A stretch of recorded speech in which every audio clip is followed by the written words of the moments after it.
What's up, YouTube? I'm Mike, and today I am talking about a subject that seems to have mystified the entire planet. In the US alone, the weight loss industry in 2020 is estimated to be worth $71 billion. How can that be? Well, I'll tell you. Because people lie to themselves on a daily, if not minute by minute basis. There is only one reason that you don't lose weight, and that is because you eat too much food. That's it. That's the whole game. You eat more calories than you burn, and therefore you don't lose weight.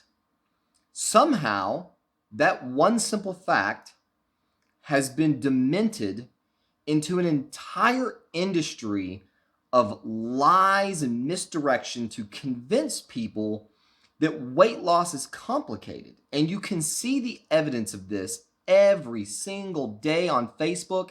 I get into arguments with people all the time, listening to all of their nonsense excuses for why they're not losing weight.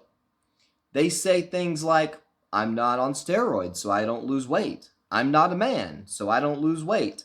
I don't have a good diet plan, so I don't lose weight. I don't have a home gym. I can't afford to go to the gym. Yammer, yammer, yammer. All of these insane excuses for the most basic principle in your entire life. If you stop eating food, it is a mathematical certainty that you are going to lose weight. You do not need a $71 billion industry to help you with that fact. If you need proof of this, if you doubt me, if you're one of these people who's sitting at home going, well, I don't know, I've tried to lose weight and it just doesn't work, do yourself a favor and get on the internet and look up pictures of the Holocaust.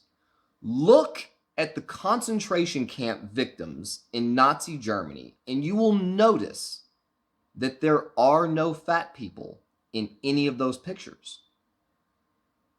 They didn't have a special diet. They didn't have a fitness trainer. They didn't have steroids. They didn't have any of the excuses that people perpetuate all over the planet every day, and yet every single one of them is rail thin and dying because they eat fewer calories than they burn. That's the whole game. I read an article on WebMD yesterday, and I see these all the time. How to lose weight when you're over 40. There's no reason for this article. You lose weight over 40 the same way you lost weight under 40. You lose weight if you're a woman the same way you lose weight if you're a man, or if you're a child, or if you're a dog, or a cat, or a fucking polar bear. It doesn't matter what you are. It doesn't matter your gender. It does not matter what you eat. Do you realize that you can lose weight on a diet of Dr. Pepper, Chips Ahoy cookies, and fucking Haagen-Dazs?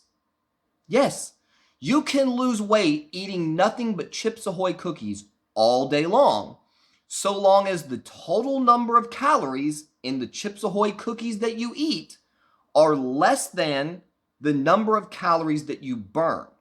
So all of these other factors that you think that you've convinced yourself are important, what you're really talking about is metabolism.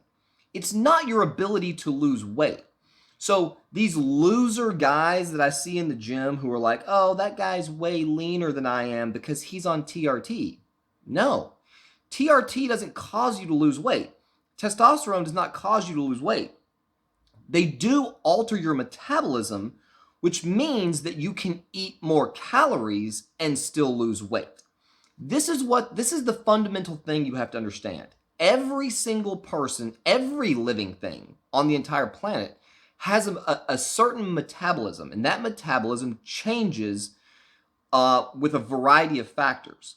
So, for example, if you build a lot of muscle, your body will burn more calories than when you were very skinny.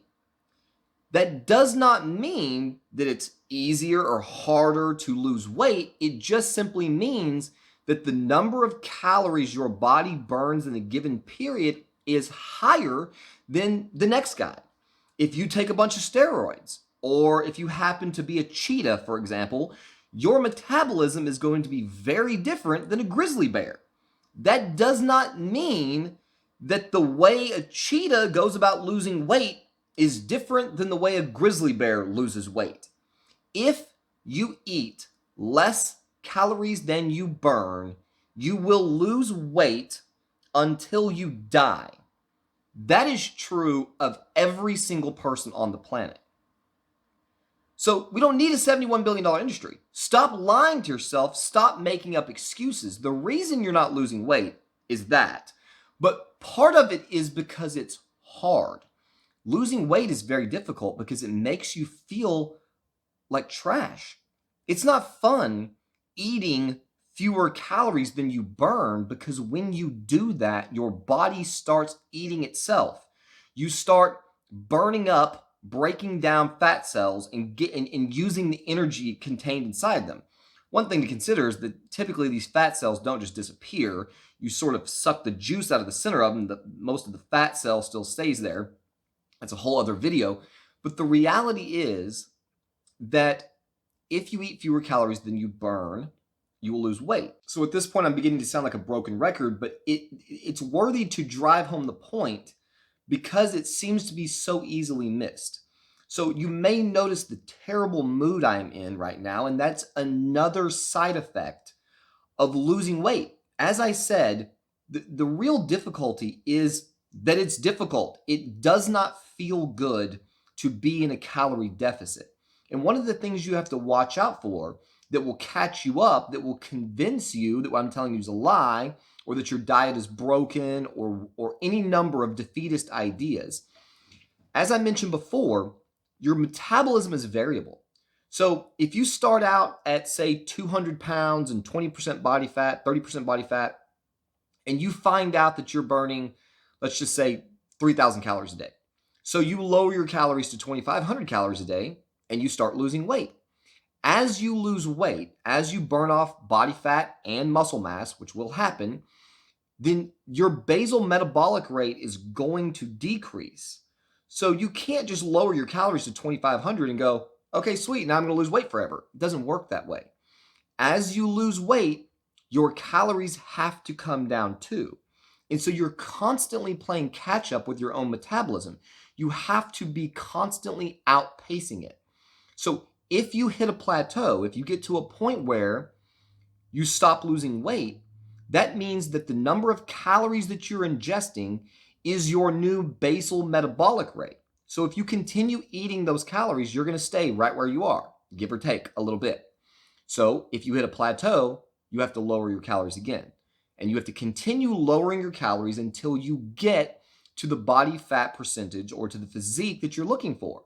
Now, there are other factors that come into play here, and this is another reason that this industry has convinced you that this is difficult, but it's not. You need to manage how quickly you're losing weight. So obviously, the more weight you have to lose, the harder this is going to be. You don't really want to be losing more than about a pound of body fat per week. When you go into a very severe deficit, I mean, if you wanted to lose weight super fast, you could just not eat at all. Just literally starve yourself. Go on a diet of water and I guess nothing else until you get to the body fat percentage you want to be. But you're going to be incredibly unhealthy if you do that. Your body is not, your fat cells don't store up a whole lot of micronutrients. Okay? It's not about being healthy. Losing weight, the process of losing weight is rather unhealthy. Now, you will be healthier when you get to a lower body fat percentage. But the process of losing weight, the process of being in a calorie deficit, is going to make you probably micronutrient deficient. So again, you're going to be grouchy. You're going to be irritable. You're going to be making angry YouTube videos like this one. You're going to be snapping at your coworkers. You're going to be snapping at your wife. These are all very common things, and it's the biggest reason why you don't ever want to let yourself get too fat. Because getting back to a good, healthy weight is difficult and it takes time. If you've got 50 pounds to lose, You may be on a 50-week diet, and that's really brutal.